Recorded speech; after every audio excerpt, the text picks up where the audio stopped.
तो हर रोज 8 बजे हम आपके लिए कुछ नया लेकर आते हैं। हमेशा हम सोचते रहते हैं कि ऐसा क्या करें जो हमारे जेके 24/7 के जो दर्शक हैं उनके चेहरे पर मुस्कुराहट आए। ऐसा क्या करें जो हमारे दर्शकों के दिमाग में सवाल घूम रहे हैं उनका हम कहीं ना कहीं जवाब ढूंढ सके। तो उन्हीं जवाबों को ढूंढने के लिए कोशिश करते हैं कि हम खास मेहमानों को अपने साथ जोड़ें। तो आज के हमारे जो खास मेहमान हैं, और मुझे पूरी उम्मीद है कि आपके दिमाग में जितने भी सवाल इस दौर में गुजर रहे हैं, इस कोरोना वायरस के दौर में गुजर रहे हैं, आपकी जिंदगी में जितने भी सवाल उत्पन्न हो रहे हैं उनका जवाब आपको आज जरूर मिलेगा। तो सबसे पहले मैं इंट्रोड्यूस करवा दूं, जसलीन कौर है मेरे साथ, मेरी सहयोगी, और साथ ही सौरभ कल्याण हमारे साथ मौजूद हैं। और आज के जो हमारे स्पेशल मेहमान हैं उनके बारे में क्या बताऊं, अगर इंट्रोडक्शन दूंगी तो मुझे लगता है कि आधा हम निकल जाएगा, क्योंकि बहुत ही ग्रेट पर्सनालिटी हैं वो। आपको बता दें आज हमारे साथ प्रोफेसर पुष्पेंद्र कुमार आर्य जुड़ रहे हैं, जो कि एक वैदिक एस्ट्रोलॉजर हैं, काफी जर्नलिस्ट भी रह चुके हैं, टीचर भी हैं, ऑथर भी हैं, और बिजनेस टाइकून मुकेश अंबानी के वो 3 साल के लिए एडवाइजर भी रह चुके हैं। तो जो भी आपके सवाल हैं जेके 24/7 के फेसबुक पेज पर जाइए, और टीवी चैनल पे जो हमें देख रहे हैं फेसबुक पे आप कमेंट करके अपने सवाल पूछिए, और जरूर हमारे जो खास मेहमान हैं आपके सवालों के उत्तर देंगे। पुष्पेंद्र जी, बहुत बहुत स्वागत है आपका जेके 24/7 न्यूज में। बहुत बहुत धन्यवाद प्रियंका और सौरभ, आप लोगों का बहुत बहुत शुक्रिया, और आपके चैनल के सभी दर्शकों को हमारा नमस्कार, और सभी के लिए कामना कि सर्वे भवन्तु सुखिनः, सर्वे सन्तु निरामया, सर्वे भद्राणि पश्यन्तु, मा कश्चित् दुर्भाग् भवेत्। जी बिल्कुल, तो आज का हमारा ये खास मकसद यही था प्रोग्राम का, क्योंकि कल जिस तरह से सुशांत सिंह राजपूत की जो खबर आई सबके दिल को दहला दिया। सबके दिमाग में एक सवाल जरूर उत्पन्न हुआ कि ऐसा क्या हुआ, सिर्फ महज 34 साल की उम्र में उनको सुसाइड करना पड़ा। क्योंकि सब कुछ जब इंसान के पास होता है तो ऐसी क्या कमी रह जाती है, ऐसी क्या परिस्थितियां होती है जो इंसान इतना बड़ा कदम उठाने को मजबूर हो जाता है। बहुत बड़ा सवाल है, जवाब ढूंढने की हम कोशिश कर रहे हैं। पुष्पेंद्र जी, जो ये दौर चल रहा है इस लॉकडाउन के दौरान, इस कोरोना वायरस की महामारी के मंजर में, बहुत सारे लोग ऐसे हैं जिनके दिमाग में बहुत सवाल आते होंगे, बहुत सारी परेशानियां उनकी जिंदगी में आ गई होंगी। तो उन लोगों को सबसे पहले आप क्या मैसेज देना चाहेंगे? देखिए क्या है प्रियंका, कि सभी दर्शकों से, आपके टीवी चैनल के दर्शकों से मैं ये कहना चाहता हूँ कि ये शोहरत की बुलंदी भी पल भर का तमाशा है। जिस शाख पर बैठे हो वो टूट भी सकती है। जब खूब नाम हो, खूब दाम हो, खूब सारा काम भी हो, और बहुत सारी चीज़ें हों, जब आप जीवन में सफलता को उपलब्ध हो जाएं, तो उसके बाद यदि आपकी जड़ें आध्यात्मिकता में नहीं हैं, अगर आप आध्यात्मिक नहीं हैं, तो वो सारा कुछ खोखला हो जाता है, और कई बार हम चाहते हुए भी उसको संभाल नहीं पाते। मैं हमेशा बोलता हूँ कि spirituality leads to all things, spirituality leads to all life. अगर आप कितने भी बड़े सिनेमा के कलाकार हों, कितने भी बड़े खिलाड़ी हो जाएं, कितने बड़े उद्योगपति हो जाएं, कितने भी बड़े राजनेता हो जाएं, जब तक आप आध्यात्मिक नहीं हैं, आप समग्र अर्थों में प्रगति को प्राप्त नहीं हो सकते हैं। और जीवन, जिंदगी जिंदादिली का नाम है। और अभी एक कहावत हम सुनते थे पहले कि चलने का नाम जिंदगी, अभी ठहरने का नाम जिंदगी है। जो ये ठहराव हमें आत्मावलोकन का अवसर देता है, हमें अपने जीवन को अपने अंदर झांकने का मौका देता है। तो इसमें इतने डिप्रेशन में नहीं चले जाना है। लेकिन ये जो कोरोना का काल चल रहा है, जो कोविड-19 के दौर में हम चल रहे हैं, ये सभी लोगों को मनोवैज्ञानिक रूप से, आर्थिक रूप से, सामाजिक रूप से, व्यावहारिक रूप से, हमारे रिश्तों के मामले को लेकर के, हमारी बहुत सारी चीज़ों को लेकर के हमारे ऊपर एक प्रेशर क्रिएट कर रहा है। और हम जो स्वतंत्र और स्वतंत्र और अपने ही मुताबिक अपनी ज़िंदगी को जीने के आदी थे, उसमें एक तरह से बंध गए हैं। तो इस बंधाव को हमारा मन स्वीकार नहीं करता है। तो देश में बहुत सारे लोग, बहुत सारी घटनाएं आप देख रहे होंगे कि वो क्वारंटाइन में थे, या किसी तरह से कहीं ऐसे पेशेंट थे, उन्होंने सुसाइड कर लिया। या देखिए, आत्महत्या कोई हमारे जीवन का कोई निष्कर्ष नहीं होता है। जब हम जीवन में, खासतौर से सुशांत की आपने बात की, सभी लोग स्तब्ध हैं, सभी लोगों को दुख भी हुआ। बहुत उदयमान वो कलाकार थे, बहुत अच्छे से उन्होंने काम भी किया। और मैं बहुत ज़्यादा फिल्में नहीं देखता, लेकिन केदारनाथ एक फिल्म मैंने देखी थी, तो मुझे उसमें उसका रोल थोड़ा अच्छा लगा, वो जो जैसे उसने काम किया, जीवंत लड़का था। लेकिन ऐसी जो यंग लोग हैं वो कैसे ऐसी स्थितियों में चले जाते हैं, इस पर हमें ध्यान देना चाहिए। बिल्कुल, क्योंकि लगातार भूपेंद्र जी हम यही जो है मैसेज देने की कोशिश कर रहे हैं कि इंसान जब पूर्णतः सुखी है, उसके बावजूद भी ऐसा क्या दुख है जिसको वो झेल नहीं पाता है। और आपसे पूछना चाहूंगी, जिस तरह से आपने बिजनेस टाइकून मुकेश अंबानी के आप 3 साल के लिए एडवाइजर भी रह चुके हैं, क्या एक्सपीरियंस आपने गेन किया, ऐसा क्या मैसेज आप लोगों को देना चाहेंगे, ऐसी क्या सीख जो सीखने की जरूरत है? प्रियंका, जितना अधिक ऊंचा पहाड़ होता है उसके साथ उतनी ही गहरी खाई होती है। उस खाई की गहराई की वजह से ही उस पहाड़ की ऊंचाई प्रतिबिंबित होती है। यदि खाई की गहराई ना हो तो पहाड़ की ऊंचाई हमें कभी दृष्टिगोचर नहीं होगी। तो जो भी राजनीति है, जो भी धर्म का क्षेत्र है, चाहे बिजनेस का क्षेत्र है, चाहे सिनेमा है, चाहे कोई भी फील्ड है, उस फील्ड में जितना ऊंचा व्यक्ति जाता है उतना ही ऊंचे जाने पर उसके सामने चुनौतियां और अधिक खड़ी हो जाती हैं। अब जिनकी बात आप कर रहे हैं, मुकेश भाई, उनके साथ में 3 वर्ष तक उनके सलाहकार के रूप में रहा। वो भारत के नंबर 1 उद्योगपति हैं, लेकिन बहुत ज़्यादा स्पिरिचुअल, बहुत ज़्यादा रिलीजियस हैं। अभी जितने भी हमारे बद्रीनाथ केदारनाथ के कपाट खुलते हैं, जितनी हमारे श्री विग्रह हैं, उनके लिए वस्त्रों का आदान प्रदान वहीं से होता है। उनके लिए विशेष मिष्ठान, विशेष वस्त्र, स्वर्णाभूषण सब वहीं से आते हैं। और उनके यहाँ बाकायदा 24 घंटे का अखंड यज्ञ प्रदीप्त है, जिसकी अग्नि कभी शांत नहीं हुई। धीरू भाई के समय से ही 3 शिफ्ट में पृष्ठ आते हैं, 8-8 घंटे की शिफ्ट होती है और 8-8 पृष्ठ बाकायदा अपनी ड्यूटी बदल करके उसको चलाते रहते हैं। तो अगर हमारी जड़ें, अब बरगद का पेड़ अगर आप देखें, आप बट वृक्ष देखें, तो 100 फीट अगर वो आकाश को छूता है तो 100 ही फीट उसकी जड़ें धरती में भी नीचे जाती हैं। तो अगर ये धरती में नीचे जाना क्या है, ये आध्यात्मिकता में चले जाना है। आध्यात्मिकता को धार्मिकता मत समझिएगा, ये काइंड ऑफ वर्शिप नहीं है, ये पूजा पाठ का तरीका नहीं है, ये प्रकृति के साथ लयबद्ध हो जाना है, अपने जीवन की मुख्य धारा से जुड़े रहना है, अपने जीवन की संगति को भापते रहना है। और जो व्यक्ति ज्यादा भीड़ से घिरा होता है, जिसके लाखों करोड़ों चाहने वाले होते हैं, वो बहुत सारे मायनों में बिल्कुल नितांत निजी और अकेला व्यक्ति होता है। और उस अकेलेपन में वो अपनी आत्मा का अनुसरण करता है और आत्मा को ताकत देता है परमात्मा, और परमात्मा को साधने का एक ही मार्ग है आध्यात्मिकता। उससे आपका जीवन स्थिर बना रहता है। समस्याएं सभी के जीवन में आती हैं, लेकिन जो आध्यात्मिक है वो उससे ओवरकम कर लेता है, उससे बाहर आ जाता है, उससे निपट जाता है। प्रियंका, बिल्कुल। तो जसलीन और सौरभ मेरे साथ है, बहुत सारे सवाल इनके मन में भी आ रहे होंगे, क्योंकि जो खास मेहमान है, मुझे लगता है जसलीन बिल्कुल अपने व्यूअर्स को बताना चाहूंगी, जिस तरह प्रोफेसर पुष्पेंद्र कुमार जी इसी के साथ जो है आर्यम इंटरनेशनल फाउंडेशन के जो है फाउंडर भी हैं। तो सर, बहुत सारी वीडियोस जो है आपकी मैंने यूट्यूब पे देखी, और उन्हीं में से एक वीडियो जो मुझे सबसे ज्यादा अच्छी लगी, और जिसमें आपने बताया था कि जब कुदरती आपदाएं आती हैं, कहीं ना कहीं ये वो वक्त होता है जब एक इंसान अपनी जिंदगी को जो है सोचता है, समझता है। ये वो एक ऐसा वक्त होता है जब हमें अपने जीवन के लिए जो है सोचने का वक्त मिलता है। तो अगर हम इस वक्त बात करें, जिस तरह कोरोना वायरस की बात करें, महामारी इस वक्त चल रही है, तो क्या लोग इस वक्त इस चीज को इस तरह ले सकते हैं कि इस वक्त ये वो वक्त है जब वो लोग अपनी जिंदगी के बारे में कुछ सोचे समझे? जी, कोरोना का देखिए काल अभी लंबा चलेगा। जैसा हमने पिछले साल जुलाई में ही इसके बारे में बताया था और हमारी वेबसाइट पर भी उसका उल्लेख है। ये भी लंबा चलेगा, अगले वर्ष फरवरी तक के लिए माइंड मेकअप करके रखें। सितंबर तक जाते जाते चीज़ें कुछ ठीक होनी शुरू होंगी, लेकिन अभी इस वर्ष में बहुत सारे ऐसे योग हैं जिन योगों के प्रभाव जनजीवन पर रहेंगे, लोगों के जीवन पर रहेंगे। तो हमें समस्याएं, देखिए भगवान श्री राम को मर्यादा पुरुषोत्तम क्यों कहा गया? हर व्यक्ति के जीवन में जो परेशानियां आती हैं वो भगवान श्री राम के जीवन में भी आई, लेकिन उन्होंने उन सभी समस्याओं का हंसते मुस्कुराते सामना किया। कोई काम ऐसा नहीं किया जो अनीति को बढ़ाता हो, कोई काम ऐसा नहीं किया जो मर्यादा को भंग करता हो, कोई आचरण ऐसा नहीं किया जो धर्म के विरुद्ध हो। इसलिए उनकी हम पूजा करते हैं, इसलिए उनको मर्यादा पुरुषोत्तम कहा गया। सभी जितने भी पुरुषों के रूप में अवतार आए उनमें उनको उत्तम कहा गया। तो हम जीवन में तभी उत्तम हो पाते हैं जब अपने पुरुषार्थों को पूरा कर सकें। अगर हम छोटी छोटी समस्याओं से घबरा जाएंगे, हार जाएंगे, तो फिर बात नहीं बनेगी ना। भगवान श्री कृष्ण कहते हैं ना, गीता में कर्मण्यवाधिकारस्ते मा फलेषु कदाचन। आप तभी बड़े होते हैं जब कर्म का अधिकार आपके हाथ में है, और कर्म जब आप एक करते हैं तो दूसरे कर्म से साथ साथ बनते हैं। तो अपने कर्म को ठीक रखेंगे तो सारी चीजें ठीक होंगी। घबराने की, डरने की आवश्यकता नहीं है। जो भी करना है करो, केवल अच्छा ही करो। केवल करा रह जाएगा इस धरा पर, इस धरा का सब धरा रह जाएगा। ना पैसा बहुत ज़्यादा काम आता है, ना बहुत सी चीज़ें काम आती हैं। अपने जीवन में सुख शांति का उदय करिए और अच्छा खाना खाइए, अच्छी अच्छी नींद लीजिए। ये वर्ष कमाने का नहीं है, जो अब तक संचय और संग्रह बहुत किया है, जो संग्रह किया है उसको खर्चने का है, जो पैसा जोड़ा है उसको खर्च करने का वर्ष है। इसमें ज़्यादा घबराने की, चिंता करने की जरूरत नहीं है।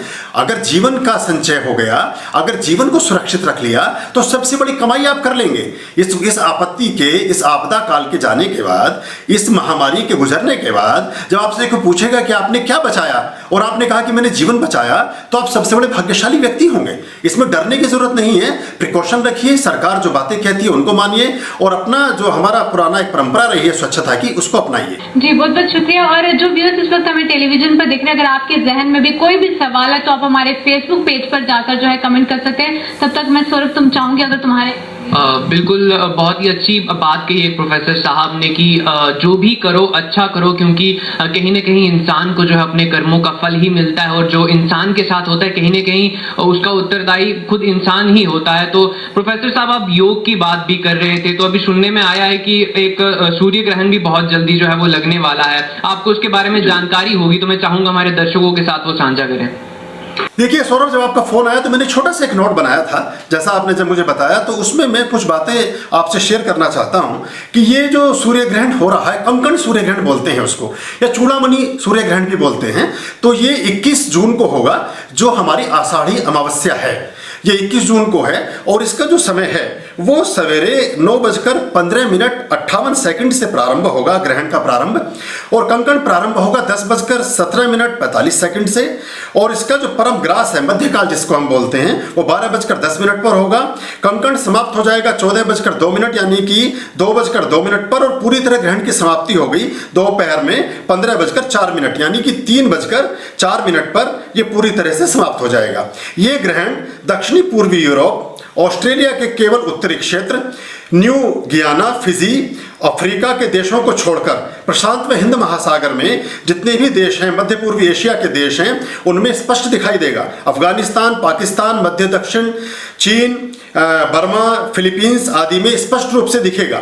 ग्रहण में होता क्या है, जब पृथ्वी और सूर्य के बीच में चंद्रमा आते हैं तो ग्रहण उदित होता है, और इस ग्रहण के प्रभाव हमारे जीवन पर गहरे होंगे। चूंकि रविवार को पड़ रहा है इसलिए इसको चूड़ामणि सूर्य ग्रहण कहते हैं। और इस समय में हमें बहुत सारी चीज़ों का ख्याल रखना चाहिए। अगर हम आदित्य हृदय स्तोत्र का पाठ करते हैं, अगर हम गायत्री का पाठ करते हैं, अगर हम ईश्वर स्तुति प्रार्थना उपासना के मंत्र का पाठ करते हैं, अगर हम मनसा परिक्रमा मंत्रों का पाठ करते हैं, तो हमारे जीवन में इससे होने वाली अनिष्ट से हम बचे रह सकते हैं। बहुत सारी चीज़ें ऐसी हो सकती है जो हमें नुकसान दें, उससे हम बचे रह सकते हैं। और इस स्थिति में चूंकि ये आ रहा है आर्द्रा और मृगशिरा नक्षत्र में, तो इसका प्रभाव ये होगा मिथुन राशि में होने की वजह से कि जो पश्चिम के देश हैं, खासतौर से अमेरिका पर इसके और भी ज्यादा खराब प्रभाव आपको देखने को मिलेंगे।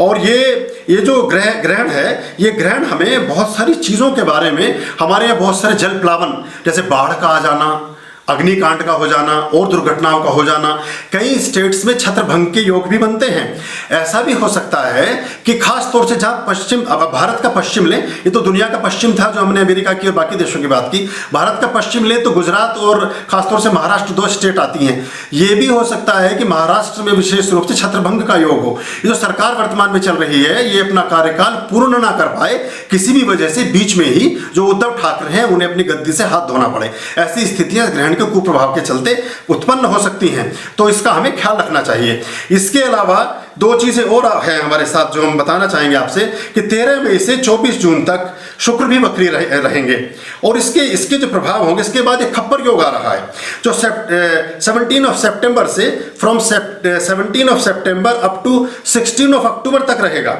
इसको हम जो है जब क्रमशः शनि, रवि और भौम संक्रांतियां एक साथ आती है तो खप्पर योग बनता है, तो इसके अशुभ प्रभाव भी आते हैं। तो पाकिस्तान के साथ और चीन के साथ, और खास तौर से ऐसा हो सकता है कि चीन और नेपाल का जो सिनेरियो बन रहा है, इसमें चीन के साथ भारत के संघर्ष का योग बनने की संभावनाएं हैं, या बिना संघर्ष के भी ऐसी स्थिति हो सकती है कि जो ये आपका के अधिकार में हमारा कैलाश मानसरोवर आता है, कैलाश मानसरोवर भारत का हिस्सा हो जाए, इसकी प्रबल संभावनाएं हैं। और ये अक्टूबर से लेकर के जनवरी फरवरी के मध्य में इसकी संभावनाएं अधिक उदित हो रही हैं। उससे पहले भी छुटपुट बहस और ऐसी चीजें हो सकती हैं।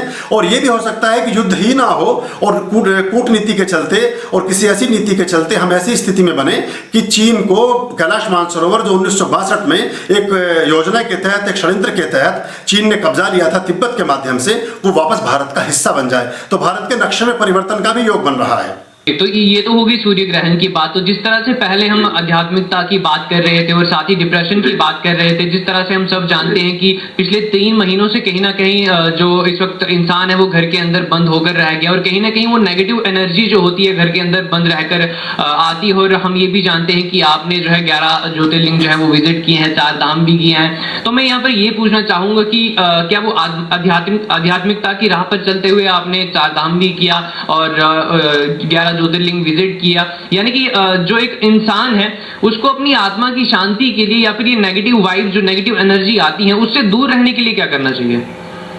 देखिए, उससे दूर रह, सबसे पहली बात तो सौरभ होता क्या है कि हमारी जो सोच है, हमें अपनी सोच पर बहुत ध्यान देना चाहिए। मैं हमेशा कहता हूं कि सोच को बदलो, सितारे बदल जाएंगे। सोच को बदलो, सितारे बदल जाएंगे। नजर को बदलो, नजारे बदल जाएंगे। और कश्तियों को बदलने की जरूरत नहीं, दिशाओं को बदलो, किनारे बदल जाएंगे। अगर आपकी दिशाएं ठीक है तो आपके किनारे निश्चित रूप पर ही ठीक होंगे। अगर हमें जाना जम्मू कश्मीर है और हम तमिलनाडु की ट्रेन में बैठ जाएं तो हम कभी जम्मू कश्मीर नहीं पहुंच सकेंगे। हमें जम्मू कश्मीर के लिए ही प्रस्थान करना होगा, तब हम निश्चित गंतव्य तक पहुंच सकते हैं। तो आध्यात्मिकता और सकारात्मकता, सृजनात्मकता, जो हम बहुत क्रिएटिव होते हैं, हमारे जीवन में बहुत कुछ अच्छाइयां होती हैं। हम 24 घंटे खुले हाथ रह सकते हैं, मुट्ठी बंद करके बहुत कम समय तक रह सकते हैं। और जितनी जोर से मुट्ठी बांधेंगे उतनी जल्दी ही मुट्ठी हमें खोलनी होगी, लेकिन खुले हाथ 24 घंटे रह सकते हैं। सकारात्मकता, सृजनात्मकता, आध्यात्मिकता जीवन में शुभ और अच्छा खुले हाथ हैं। खुले हाथ से आप रहेंगे तो पूरा जीवन आपका अच्छा होगा। कि एक बात, अपनी सोच अच्छी रखिए तो सब कुछ जो है वो जिंदगी में अच्छा होगा। तो यहाँ मैं जसलीन से पूछना चाहूंगा, हमारे इस वक्त फेसबुक लाइव पर भी कई सारे व्यूअर्स जुड़े होंगे, तो जी जसलीन। प्रोफेसर जी, हमारे एक व्यूअर है जो कमेंट कर रहे हैं, उनका क्वेश्चन है, वो स्विट्जरलैंड से हमें ज्वाइन कर चुके हैं और पूछ रहे हैं कि मैं गुरुजी से एक सवाल पूछना चाहता हूं कि लोग जनरली पूजा पाठ करने को ही अध्यात्म समझते हैं। जी देखिए, मैंने पहले ही कहा कि वर्शिप, काइंड ऑफ वर्शिप, पूजा पाठ का तौर तरीका आध्यात्मिकता नहीं है।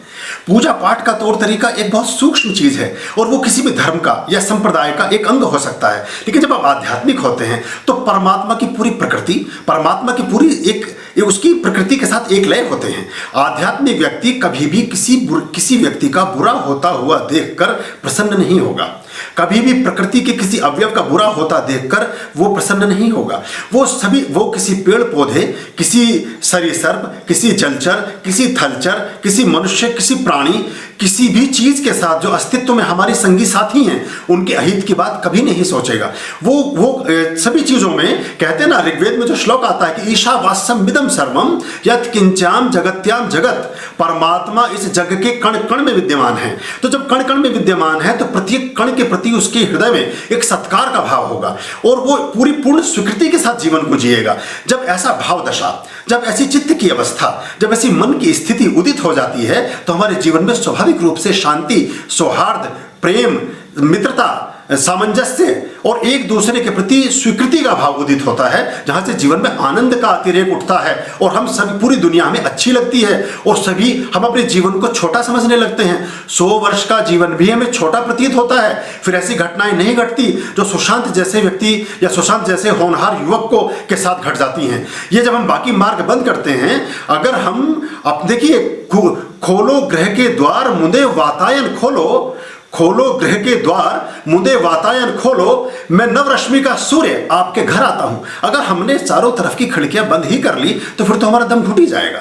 तो ये जो आध्यात्मिकता है, जीवन की सकारात्मकता है, जीवन में प्रेम है, समाज है, सहयोग है, ये हमें जीवन में पुलक पैदा करता है, एक दूसरे के साथ बने रहने की, जुड़े रहने की एक उमंग को बढ़ाता है। बिल्कुल, तो मुझे लगता है जितेश आर्या को उनके सवाल का जवाब मिल गया होगा। प्रियंका क्या कहें? जी बिल्कुल। तो बहुत सारे व्यूअर्स हमारे साथ लाइव जुड़े हुए हैं, लगातार कमेंट्स कर रहे हैं और कोशिश कर रहे हैं आपके सवालों का जवाब जो हमारे मेहमान हैं वो ज़रूर दे। पर वहीं आपसे पूछना चाहूँगी पुष्पेंद्र जी कि जिस तरह से दुनिया में, ज़िंदगी में, हर इंसान की ज़िंदगी में इनफैक्ट सुख दुख लगे रहते हैं, अप्स डाउन्स आते रहते हैं, तो उस टाइम पर आधे से ज़्यादा आपके दुख तब खत्म हो जाते हैं जब आप एक पॉजिटिव अप्रोच रखते हैं, पॉजिटिव माइंड रखते हैं, अपने अंदर पॉजिटिविटी रखते हैं, तो नेगेटिविटी आपको बिल्कुल भी जो है इफेक्ट नहीं करती है। तो वो पॉजिटिविटी जो है किस तरह से लाई जाए, वो मैं चाहूंगी हमारे दर्शकों को आप बताइए।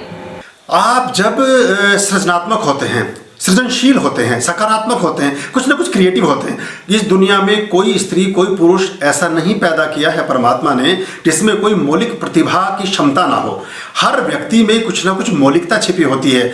जब हम उस मौलिकता में संलिप्त होते हैं, उस मौलिकता को बढ़ाते हैं और उस मौलिकता के साथ अपने जीवन को एकाकार करते हैं, तो हमारे अंदर व्यस्तता पैदा होती है। जो भगवान शिव ने पार्वती के साथ संवाद में, शिव सूत्र में जो 112 ध्यान की विधियां कही हैं, वो ध्यान की विधियां यही तो हैं कि जब आप इस समय देखिए लाइव शो कर रही हैं प्रियंका और सौरभ, आपका ध्यान अपने शो पर है। इस समय आपको बाकी चीजों का परवाह नहीं है। इस समय आपको ना मौसम की कोई ध्यान कहीं जाएगा, ना बाकी चीजों पर ध्याएगा, तो आपका ये भी ध्यान है। ये भी एक तरह का हम मेडिटेशन ही कर रहे हैं। तो हम जब ध्यानस्थ होकर के कोई भी सृजनात्मक कार्य करते हैं तो उसमें अच्छा कमाल पैदा होता है और हमारे बॉडी माइंड सोल अलाइन होता है। जब हमारा बॉडी माइंड सोल अलाइन होता है तो जीवन में सब कुछ शुभ लगता है, अच्छा प्रतीत होता है, नकारात्मक विचारों से हम बचे रहते हैं और इसके लिए कोई बहुत दूर जाने की जरूरत नहीं होती। आप 15 मिनट अपने गमले में गार्डनिंग कर लें, आप अपने पौधों के साथ चले जाएं, आप अपने आसपास के जो पशु पक्षी हैं उनको कुछ दाना डाल दें, आप कोई ऐसे जो जानवर हैं उनको कुछ खाने पीने के लिए दे दें, किसी जरूरतमंद व्यक्ति की मदद कर दें। और सबसे बड़ी मदद एक और होती है कि हम किसी को सही मशवरा दे दें। इसमें कोई खर्चा भी नहीं आता, कुछ भी नहीं आता। हमारा 1 रुपए का ना नुकसान हो रहा होता है, ना ही 1 रुपए का लाभ हो रहा होता है। फिर भी बहुत बार जिंदगी में हम किसी को सही मशवरा नहीं देते हैं। अगर हम सही मशवरा दें, ये भी एक बहुत बड़ा योगदान है और उस किसी के जीवन को उबार सकता है, किसी के जीवन को बचा सकता है। अब जिस तरह की स्थितियों में सुशांत के साथ जो घटना बनी, वो घटना चूंकि अब आजकल सभी लोग उससे बड़े पीड़ित और परेशान हैं। ऐसे में हम बहुत बड़ी भीड़ में होते हुए सही मशवरों की तलाश में रहते हैं। हम जिनको, ये कैसे रिश्ते हैं जो नस नस में रिश्ते हैं, तो ऐसे रिश्तों को हम पाल करके, और दूसरा जो प्रेम है या लगाव है, जुड़ाव है, वो बहुत समग्र अर्थों में होता है। प्रेम का तात्पर्य ये नहीं होता कि हम किसी व्यक्ति के साथ स्वार्थ के बीजों को उत्पन्न करें या स्वार्थ की पराकाष्ठा प्रेम नहीं है। प्रेम बहुत ऊंची चीज है, वो चीज वासना या बाकी चीजों में नहीं होती है। तो जब हम प्रेममय होते हैं, और जो व्यक्ति प्रेममय है, प्रेम में नहीं प्रेममय, जब वो प्रेममय है तो पूरी प्रकृति से, पूरे समाज से, उसे हर चीज के साथ एक जुड़ाव उसका हो जाता है। और हर चीज के साथ जब आदमी का जुड़ाव होगा तो उसको जीवन बहुत छोटा लगता है। 100 वर्ष का जीवन भी बहुत छोटा लगता है। हर पल उसका हाथ परमात्मा के लिए, शुक्राने के लिए उठता है। प्रतिपल उसकी हृदय की वीणा पर धन्यवाद के भाव बजते हैं। पुष्पेंद्र जी, एक आखिरी सवाल आपसे पूछना चाहूंगी कि ये तो सुशांत के साथ हुआ, ऐसे हजारों, लाखों, करोड़ों लोग होंगे जो जिनके अंदर कितना अकेलापन होता होगा और हम उसको पहचान भी नहीं पाते होंगे, जिनकी जिंदगी में इतनी सारी परेशानियां होती होंगी, फिर भी वो बाहर से मुस्कुराते होंगे। तो बहुत जरूरी है कि सबके साथ आप अच्छा बर्ताव करें, सबको आप खुश रखने की कोशिश करें, हर किसी को मुस्कुरा के बुलाइए। तो ये जो अच्छाई है, ये पॉजिटिविटी है, इसे फैलाना दुनिया में बहुत ज्यादा इंपॉर्टेंट है। प्रियंका, होता क्या है, देखिए एक संदेश हम हमेशा कहते हैं, मैंने अपनी पुस्तकों में भी लिखा है कि people accepted as they are. ये हुआ आपकी स्वीकृति के भाव में, आप जैसे व्यक्ति हैं उनको वैसा ही स्वीकार करें। लेकिन एक व्यक्ति के तौर पर आपको अपनी भी मानसिकता को निर्धारित करना होगा, आपको अपने विचारों को पुष्ट करना होगा, आपको एक इंसान के नाते, एक मनुष्य के नाते, एक व्यक्ति होने के नाते अपना सिग्नेचर करना होगा जो मौलिकता का होगा। तो इस संदर्भ में मैं ये कहता हूं हमेशा कि आप स्वयं को खुश करके चलें, आप अपनी शर्तों पर जिंदगी को जीना सीखें, तो आप बहुत ज्यादा दूसरों पर आश्रित नहीं होंगे, दूसरों की प्रतिक्रियाओं पर आश्रित नहीं होंगे। हम जितनी इंफॉर्मेशंस हैं ये सारी फूड की तरह काम करती हैं, जितनी सूचनाएं हैं ये सब हमारे जीवन को बनाती और बिगाड़ती हैं। अगर आपका रिमोट आपके हाथ में होगा, अगर आप अपने जीवन को अपने स्टाइल में जीने की कला का विकास कर चुके होंगे, अगर आप अपने जिंदगी को जीने का एक आयाम स्थापित कर चुके होंगे, तो कभी दूसरों पर आश्रित नहीं होंगे। बहुत बार दूसरे व्यक्तियों द्वारा थोपी गई चीज़ें हमें जीवन में बहुत बड़े अवसाद का कारण बनती हैं। वो हमें ऐसी स्थिति में ले जाती हैं कि जहां से हम बुरी बात या गलत बात सोचने लगते हैं। जी बिल्कुल पुष्पेंद्र जी, जाते जाते क्या मैसेज आपका हमारे ऑडियंस के लिए रहेगा? हाँ प्रियंका, मेरा यही मैसेज है कि जिंदगी बहुत खूबसूरत है, आप बहुत खूबसूरत हैं। हर व्यक्ति में अपनी एक मौलिकता है। हर व्यक्ति जो है जीवन में वो बहुत सुंदरता के साथ पैदा हुआ है। वो अपनी मौलिकता को पहचाने, शांतिपूर्वक हम ढंग से बैठना सीखें, प्रकृति के साथ एक तालमेल बनाएं, अपने जीवन में अपनी फालतू की आवश्यकताओं को कम करें और अपने आप को ये देखें कि हम किस लिए इस धरती पर आए हैं, परमात्मा के कौन से ऐसे कार्य हैं जिनको करने के लिए ईश्वर ने हमें भेजा है। और ऐसी टेस्टिंग जरूर करें जिससे आपके मन को, आपके शरीर को, आपकी बुद्धि को, आपकी चेतना को संतोष प्राप्त होता हो। ऐसे कार्यों को बढ़ाते जाएं और जिन चीजों से अवसाद बढ़ता है, जिन चीजों से बुराई बढ़ती है, जिन चीजों से किसी भी तरह की कमी आती है, उन चीजों को धीरे धीरे अपने जीवन से तिरोहित करते जाएं। तो आप देखेंगे कि आपका जीवन एक फूलों का गुलदस्ता बन गया है और आप बहुत शांत, सुंदर, आनंदित और अच्छा जीवन जीने लगे। कि कुछ अच्छा करिए, अच्छा करने से अच्छा फील होता है। कभी अपने आप को अकेला महसूस नहीं करिए। आपका परिवार, आपके करीबी, आपके दोस्त जेके 24/7 न्यूज हमेशा आपके साथ है। और जाते जाते सौरभ क्या सभी दर्शकों को बहुत धन्यवाद। सभी के जीवन में सब कुछ शुभ हो, अच्छा हो। और आप दोनों का, सौरभ और प्रियंका, आपका भी धन्यवाद। जी बिल्कुल, और प्रोफेसर साहब का धन्यवाद करना चाहूंगा कि आज वक्त निकालकर हमारे साथ जुड़े। और उम्मीद करते हैं कि हमारे दर्शकों के जितने भी सवाल रहे होंगे वो कहीं ना कहीं पूरे हो गए होंगे, क्योंकि ये दौर ही वैसा चल रहा है कि हर कोई डिप्रेशन में है। लेकिन मैं ये उम्मीद करूंगा कि प्रोफेसर साहब की बातें सुनकर और जितना भी ज्ञान उन्होंने इस आधे घंटे के समय में बांटने की कोशिश की, उस कोशिश में वो भी सक्षम रहे होंगे और कहीं ना कहीं थोड़ी सी पॉजिटिव वाइब्स जो हैं वो आपकी जिंदगी में बखेरी होंगी। और जस्टिन बिल्कुल, एक लास्ट व्यूअर का कमेंट यहाँ पर ले लेते हैं। उन्होंने लिखा है कि mental health is the biggest wealth and if you are suffering there is no shame in opening up to your family and friends and getting help. तो लगातार हम भी यही कह रहे हैं, अगर आपके मन में कुछ भी होता है तो अपने तक ना रखें, आप अपनों के साथ, फ्रेंड्स या फैमिली मेंबर किसी के साथ जो है शेयर करें। तो आज के इस खास कार्यक्रम में बस इतना ही। कल फिर से मुलाकात होगी, तब तक के लिए देखते रहें जेके 24/7 न्यूज।